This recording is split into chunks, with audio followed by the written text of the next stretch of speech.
तेरी ओए बंदा मार गया ओए थल्ले लो इसका पता करिए ओए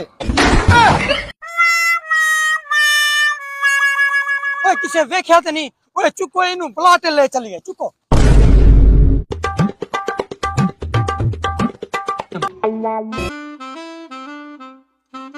भाई अब इसे होश में कैसे लाया जाए?